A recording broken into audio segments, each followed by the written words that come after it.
In this video, we're going over the February 13th, 2023 ban list, explaining why each card was hit and also how the game will change because of it. Starting out with the bans, we have Artifact Scythe. This is a level 5 light fairy monster with an effect that allows you to set it from your hand into the spell and trap card zone. During your opponent's turn, if this card is destroyed and sent to the graveyard, you can special summon it. And if it's special summoned in your opponent's turn, it activates its effect to lock your opponent out of the extra deck for the entire turn. Scythe had been a problem for many years on end, even if it hadn't seen that much play recently. It can be brought out from the deck for free with Artifact Sanctum, which made the trap into a great going first option many times before. When the artifacts had first come out, their biggest problem was Moral Touch, which can pop a card on the field, to the point where the card once got itself on the limited list. Back in the day, locking your opponent out of the extra deck for a turn wasn't such a big deal, as it wasn't a +1 like Moral Touch. However, this much has changed as the game became faster and there's more and more ways to punish your opponent for skipping out of their turn. Pretty much any deck has an easy way to end the game now, through either their own engine cards or generic extra cards like Access Code Talker, making Sanctum an instant win if it resolves. This wouldn't be the only way to abuse Scythe though, as this card would end up becoming easily searchable a few years back. Artifact Dagda can be used to set Scythe straight from the deck for free on a generic Link to Body, which gave many decks access to a Scythe lock on turn 1. With Dagda, all you do is just pop your own Scythe during your opponent's turn, and you can pretty much just win the game as long as they're an extra deck reliant strategy, which is almost all decks. Some of the most common ways to do this though were through Halki-Fibrax into TG Wonder Magician, or Verte into Destroyer Phoenix Enforcer. These two ways to abuse Scythe ran rampant in the early 2022 format, where a lot of decks that weren't Despia or Sword Soul were trying to Scythe lock your opponent out of the game. But even if Halki and Verte are banned now, there isn't a shortage of ways to abuse this card, even if they're a bit harder. You can still bring it back from the graveyard with Baron de Fleur if you manage to get it there, or pop it with an in-engine card like Evil Twin Leela. Overall, even if this card wasn't a problem in the current format, it would only be a matter of time before it came to matter again. This card is still searchable through Sanctum, and the upcoming Striker Link 2 would give players yet another easy way to pop Scythe during your opponent's turn, making this into a pretty nice preemptive ban for the next format. Next up on the chopping block, we have Barrier Statue of the Stormwinds. This is a level 4 Wind Winged Beast monster which prevents both players from special summoning monsters except for wind monsters. The statue was a very important card for Flu, as they're the main feature on pretty much every single one of the deck's endboards. Due to how little the meta is comprised of wind monsters, Barrier Statue effectively locks out every single deck from special summoning while on the field. Due to this card's typing, it can be easily searched out through Fluent Reason Robina too, making it very easy to get to. Flu's main goal is to put down a statue and protect it, which they do so either through their field spell or trap. If your opponent normal summons a monster to try and go into the battle phase to beat over it, they can simply activate either to tribute out Rise of the Mega Monarch to remove the monster from the battlefield, winning the game on the spot if your opponent doesn't have any sort of hate for the statue. This card, as well as Dimension Shifter, were the main reasons why a huge part of the player base detested Fluent Reason. And it's the kind of floodgate turbo deck where you either draw your outs or you just lose. Stormwinds had already been a problem in some other decks before, back when Simorgh Bird of Sovereignty was still legal, as it can be summoned out from the deck and it could possibly once again be used in Kashtira, as they can make a Raid Raptor rank 7 to turbo it out. The banning of this card rids the format of one of the nastiest floodgates around and makes Fluent Reason much weaker than it once was. This was a ban that was somewhat expected, as the same had also been applied to both the OCG and Master Duel already, where in both cases Fluent Reason remained somewhat playable but not a meta threat as it is for the TCG now. For the third ban, there's Tearlaments Kitkallos. This is a level 5 fusion monster which can be made with Tearlament monster and an Aqua monster. When it's special summoned, you can either add to your hand or send to the graveyard any Tearlament card from your deck. During the main phase, it can target a monster you control and then special summon a Tearlament monster either from your hand or graveyard, then send the targeted card to the graveyard. And last, if this card is sent to the graveyard by a card effect, you can mill the top 5 cards of your deck. Kitkallos is one of, if not the strongest fusion monster ever printed in the game. One important thing to note is that due to the way the Tearlament's main deck girls work, this card is easily summonable whenever one of them is sent to the graveyard by a card effect, since that triggers their effective fusion summon using materials from the hand, field, or graveyard. Not only that, but since this card is a level 5, it can also be summoned out with instant fusion, which has become the sackiest card of the format due to Kit's existence. However, being easily made is just one of the reasons why Kit is so good. This card is also capable of searching its entire archetype, and the Tearlament archetype is very strong. This card can search out extenders, hand traps, ways to mill more cards, and even powerful hand traps. As if this +1 wasn't enough, Kitkallos also enables one of the strongest plays in Tearlaments with its other effect. By targeting itself with its effect while also having a Tearlament's Merrily in your hand or graveyard, you can send Kitkallos to the graveyard to add that Merrily to the field. This then triggers Merrily's unsummoned effect as well as Kitkallos' graveyard effect, milling 8 cards from your deck. Tearlament's milling 8 can make the deck plus like crazy, as all the aforementioned cards are also +1s when they hit the graveyard. This is without even getting to the Ishizu cards, which aren't part of the engine, but are even better mills, with half of them milling even more cards, and the other being quick effect interruptions during either player's turn. With this many good hits, the chance of an 8 mil not making you go into at least +2 were extremely low. This card was a very big part of the reason why tiers were tier 0, and the main way to play against the deck was to either prevent Kitkallos through the Bestials, which were present in almost every deck, or negate its effects with Imperm. Though either of those would fall short if Kitkallos was brought out with Instant Fusion, as even if you negate that one through Imperm, it's still getting destroyed during the end phase due to Instant Fusion's effect, making you mill 5 cards anyway. Instant Fusion was about to become way more annoying than Asagi 1 of 2 due to the newly released Triple Tactics Thrust, which you can use to fetch it straight from the deck. Though with Kitkallos banned, it's no longer as big of an issue as before. The deck takes a pretty big hit from this ban, but it's by no means unplayable with just this hit as we can see in the OCG. The tier cards can still make other fusions, such as Garura and Kaleidoheart, using the tier's graveyard effects, and you still have access to the card which required Kitkallos, Rukallos, through King of the Swamp. This definitely makes tiers have to work more harder for their pluses though, as the impact of every single tier name resolving is much lesser than before though. Though, some would say this is not enough to make the deck stop being tier 0, as it still sees a lot of play in Japan even after this card was banned. This is just the first of the direct hits to tier on this list so far though. Finally, the last banned card is Spright Elf. This is a Link 2 monster with 1400 attack, which can be made with any 2 monsters, including at least a single rank, Link, or level 2. It cannot be used as Link material to turn its Link summon, and protects the monster its arrows are pointed to from being targeted. During either player's main phase, it can, as a quick effect, bring back a level 2 monster from your graveyard. But if your opponent controls a monster, it can be a Link or rank 2 instead. Power of the Elements brought us one of the most powerful fusions in the game as Kitkallos, as well as one of the strongest Link monsters in Spright Elf, though its effect may seem much weaker at first glance. There's a very good reason why most decks in the meta would come to adopt this card in one way or another. Spright Elf is most powerful in its own deck, of course, Spright, as every single member of the archetype is a legible target. You can choose between Spright Jet and Blue, which pluses you on summon, or Spright Red or Carrot, which are negates. However, the main reason why this card is scary is due to how it interacted with the Frog engine. Swap Frog is easily searchable from the deck with Gigantic Spright, and when it's summoned, you can dump another Swap Frog to the graveyard. That second swap can be brought back with Spright Elf during your turn so that you can overlay for Totally Awesome. Totally can, on a soft once per turn, tribute an Aqua monster to negate an opponent's card effect and steal it to your side of the field. This means that you can use Totally Awesome to tribute itself during your opponent's turn, and then if your opponent has a monster, you can bring it back with Elf for it to be able to negate again. While this interaction was the main reason why Sprites were such a powerful strategy in recent metas, they were by no means the only deck which played Elf. Tearlaments also had Elf as part of their end board, and gave them interaction about as powerful as the Double Toad play. As you might recall, Tearlaments have merely a level 2 monster which mills 3 cards from the deck on its summon. It would also often be the monster you're bringing out with Kitkallos' effect. This means that you'd often be able to go into Spright Elf in order to bring back Merely during your opponent's turn. Milling 3 cards on your opponent's turn can give you access to some very powerful interactions, like making fusions which interrupt your opponent's turn if you mill tier names, or sending the whole game into disarray if you hit one of the right Ishizu cards. The way Elf works is that it would at least +1 every single turn while it's stuck around the field, but was often much more impactful than that if you merely hit anything. Spright Elf is not only very powerful in its archetype, but it also has the potential to be broken in pretty much every single deck with a decent level 2. This card is very easy to make as it's quite generic and gives you pluses and interactions every turn. Even outside of these two, there are still countless other decks which can make very good use of Elf by reboarding a Diviner or a Tri-Brigade monster.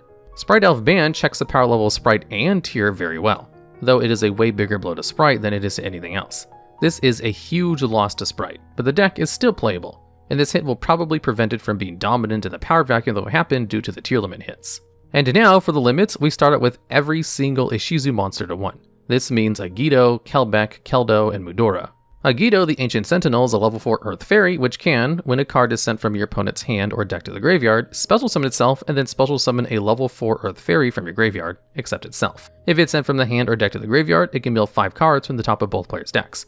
And if Exchange of Spirit is in the graveyard, you can mill 10 cards instead. Kelbeck is another level 4 Earth Fairy, which has the same condition as Yugioh, but special summons itself while also targeting and bouncing an opponent's special summon monster.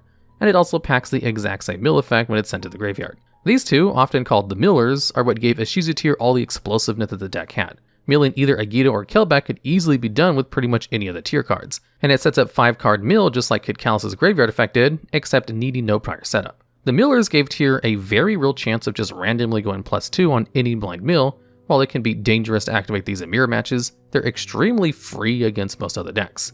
While your opponent can also randomly go plus by milling cards to the graveyard with their effects, they're never really getting better at the exchange than the tier player did. Not only that, but these cards can often shut down entire engines by milling important one-offs that they need in their deck to work.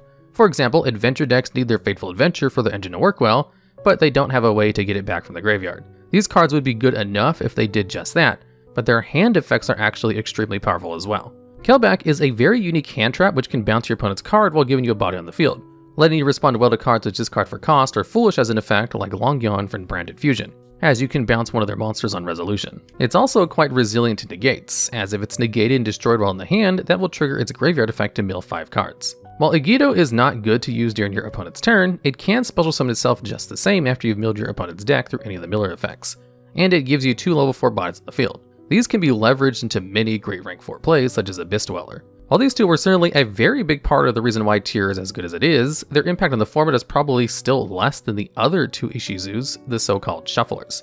The first one of them is Keldo the Sacred Protector. This is a level 4 Earth Fairy and has the effect where you can discard another Earth Fairy monster to special summon from your hand, and then add Exchange of the Spirit or a card that mentions it from your deck to your hand. Then, as a quick effect, it can banish itself from the field or graveyard to target 3 cards in either graveyard, or 5 if Exchange of Spirit is in the graveyard, and then shuffle them back into the deck. Mudora comes with the same level, type, and attribute as the others, and the same way to summon itself by pitching an Earth Fairy like Keldo, but it lets you place a Gravekeeper's Trap from your deck to the spell and trap card zone when summoned. Then, while on the field or graveyard, this card has the same effect to shuffle back 3 cards to the deck. Keldo and Mudora have arguably even more synergy with the Tear engine than the others. These two give your engine essentially infinite repeatability and grind game, as you can use their effects to shuffle back the back row so they can search it again, or many of their action attacks for them to be able to reuse them on following turns. These two are also one of the best ways to play around the biggest counters of Tearlaments, the Bystials. Since the Bystials special summon themselves from the hand by targeting and banishing one monster in the graveyard, you can use the Shufflers to tuck them back into the deck and prevent the body from coming down. The last way in which these cards benefit Tear was through how they interact with the archetypal field spell.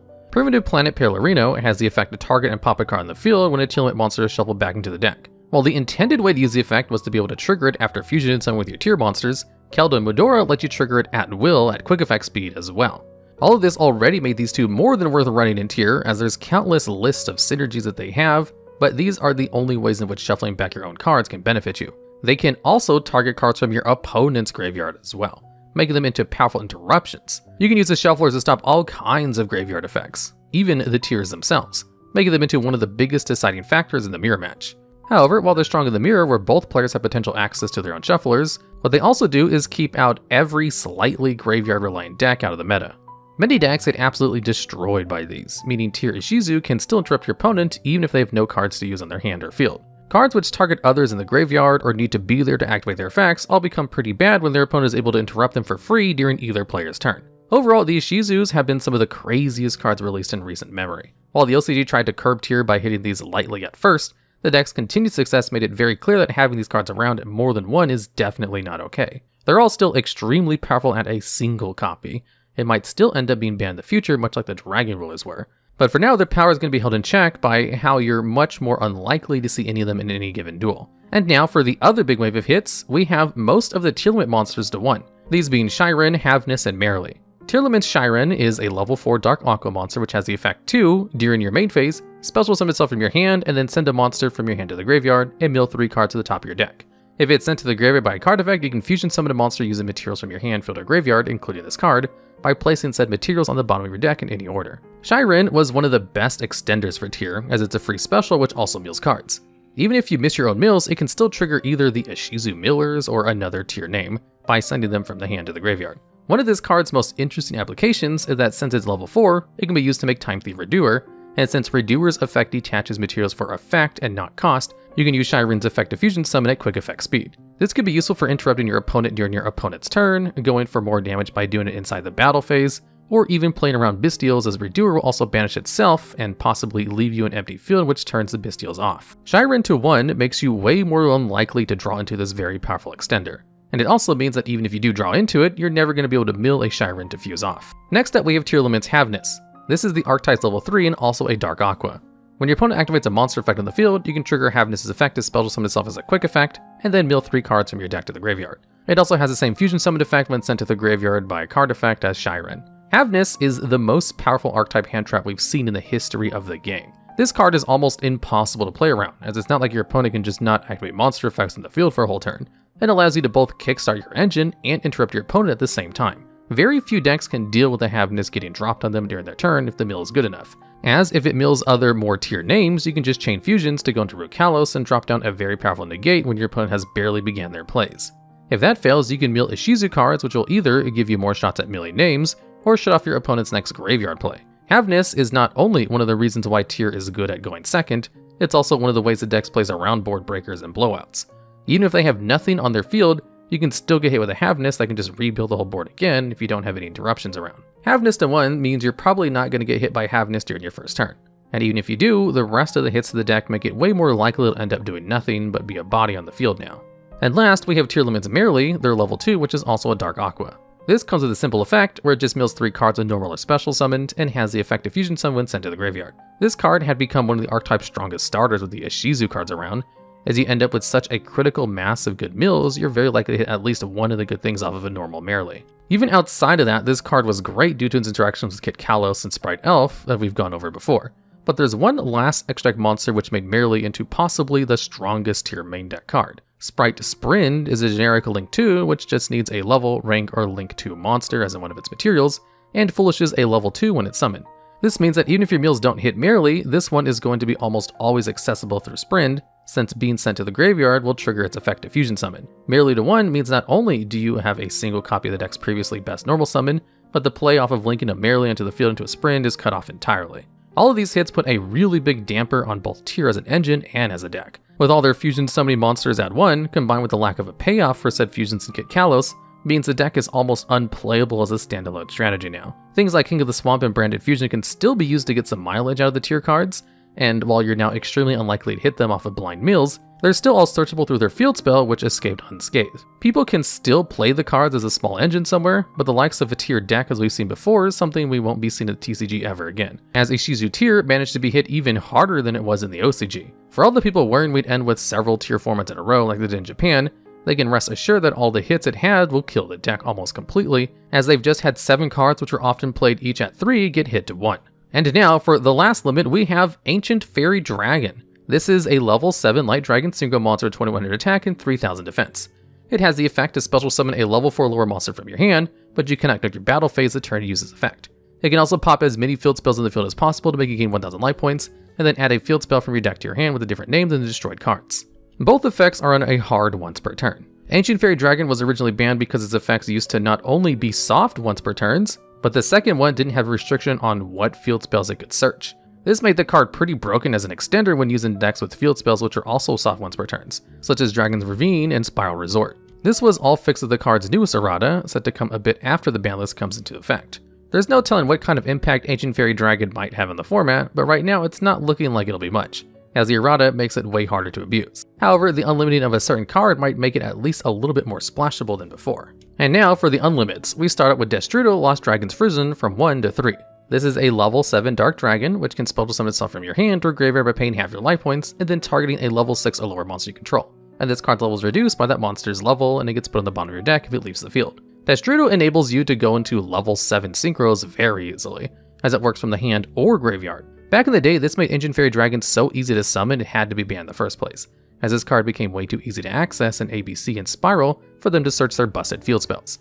Even with Ancient Fairy Dragon out, Destrudo remains a solid extender which works from the hand or graveyard. And after coming off the list, it most recently saw playing Dragon Link and Danger Tier. This card going from 1 to 3 probably won't change much, as most of its playability is due to how easily accessible it is through cards like Dragon's Ravine and Bestial Magma Hut.